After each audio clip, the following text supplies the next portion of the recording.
일단 뭐 최근 강남권 중심으로 단기적인 반등세가 나타났는데 이 반등세가 뭐 그렇게 오래 갈 걸로 판단은 안 되고요. 지난해 이제 9.13 대책이 발표가 됐었잖아요. 그때 이후에 사실 뭐 대출 규제가 워낙 강하다 보니까 유동성 부분이 축소가 돼 있어요.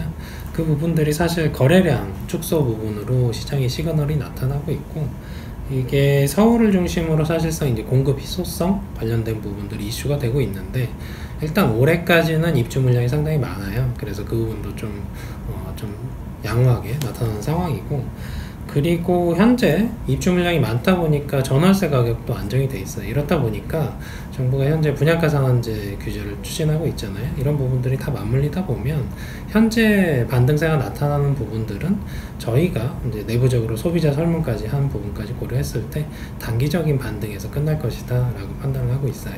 사실상 현재 물가 상승률이 한 2% 미만에 머물러 있다 보니까 사실 보합 수준에서 여러 가지 대출을 끼고 주택을 매입하신 분들은 뭐 길게 보시면 보합이 유지가 되면 손해라고 볼 수 있는 부분이 있고요. 딱히 이제 기회비 비용 부분을 고려를 하지 않더라도 뭐 세금 부분에서 워낙 강화된 부분도 있다 보니까 사실 장기적으로 보합세가 이렇게 유지가 되면 투자 가치로서의 부동산 자산 부분은 좀 훼손되는 국면에 있다고 보시면 될 것 같아요. 예, 그럼 저희가 수도권 일단 뭐 서울하고 결과적으로 이제 맥을 같이 하는데, 서울에서 그러니까 수도권에서 대장주에 해당되는 곳들은 결국 서울이잖아요. 서울에서도 대장주에 해당되는 곳들은 강남권이잖아요. 결과적으로 이제 경기도 인천 지역에서도 서울하고 얼마나 근접했냐에 따라서 이제 대장주 가치가 판단이 되는데, 결국 서울에서도 이제 강남권에 근접한 뭐 경기도 과천이라든지 아니면 뭐 판교라든지 아니면 뭐 분당이라든지 위례라든지 아니면 안양 평촌까지 이런 곳들 중심으로 사실상 대장주 가능성을 보이고 있는데, 사실상 이 지역들은 강남권 출퇴근이 편할 뿐만 아니라 앞으로도 교통 개선이 계속 꾸준히 나오는 지역이기 때문에 뭐 대장주로서의 가치는 충분히 가능하다라고 판단이 됩니다. 과천은 어디라든지 다 좋은데 문제는 분양가가 거의 평당 4,000원에 육박하다 보니까 웬만한 서민들은 접근하기가 어려울 뿐만 아니라 정부에서 이제 9억 원 이상의 고가주택은 중도금 대출이라든지 아니면 아예 대출 자체를 막아놨기 때문에 사실상 자금 여력이 되시는 분들 외에는 접근이 쉽지 않은 시장이죠. 사실상 과천은 이미 강남권에 준한다고 보시면 될 것 같아요. 일단 분양가 상한제와 관련돼서 가장 큰 영향을 받는 것들은 재건축 시장입니다. 그러니까 정비사업과 관련이 돼 있는데 왜 영향을 가장 크게 받냐? 재건축 사업들 같은 경우는 주 수익원이라는 부분들이 일반 분양을 통해서 충당하게 돼 있어요.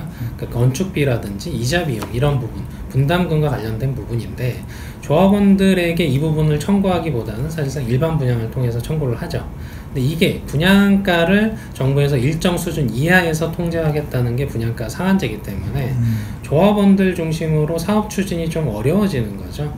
그러다 보니까 단기적인 부분에서는 사실 건설사들이 분양가 상한제를 피하기 위해서 공급을 늘릴 수도 있는데, 길게 보면 정비사업 부분에서의 수익성 해소 부분이 있다 보니까 사실은 공급이 축소가 되겠죠.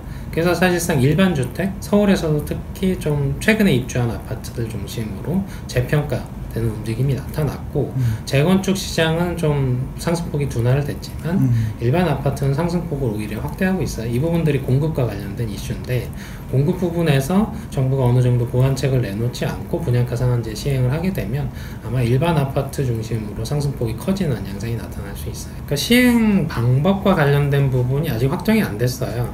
과거에는 인허가를 중심으로 했거든요. 지금은 제가 볼 때 강남권, 서울 강남권이 주요 타겟이다 보니까 어떤 곳들을 기준으로 분양가 상한제 시행할 거냐 하는 부분이 지금 정부에서 논의 중이다 보니까 사실 그 부분도 좀 저희가 판단하기도 좀 불확실해요. 그래서 모집 공고를 기준으로 할 건지 인허가를 기준으로 할 건지 아니면 아까 말씀하신 것처럼 뭐 투기 지역이나 투기 과열 지역 뭐 이런 곳들 중심으로 그 범주만 시행을 할 건지, 이런 부분은 일단 특정이 되면 거기에 따라서 영향력이 좀 달라지는 양상이 나타날 것 같아요. 지금 그러니까 정부가 대책 내놓은 부분들이 지금 서울 집값과 어떻게 연계가 되느냐의 문제인데, 서울 집값 외에는 사실상 이미 잡혔어요. 집값 자체가. 물론 서울과 관련된 과천이라든지 광명이라든지 뭐 이런 곳들은 아직 잡혀있진 않은데 결국은 공급 부분을 어떻게 손대냐의 부분인데, 내년 같은 경우 서울에서의 공급이 상당 부분 줄어들 여지가 있어요. 그 부분들이 사실상 정부가 어떻게 보완을 할 거냐 하는 부분을, 분양가 상한제를 시행하면서 공급이 축소되는 부분들을 용적률 상향이나 이런 부분을 통해서 보완을 해야 되는데, 그 부분들에 대한 구체적인 방안들이 안 나온 상황에서는 사실상 내년에는 보합세라기보다는 상승세로 돌아설 가능성이 큰 거죠. 네.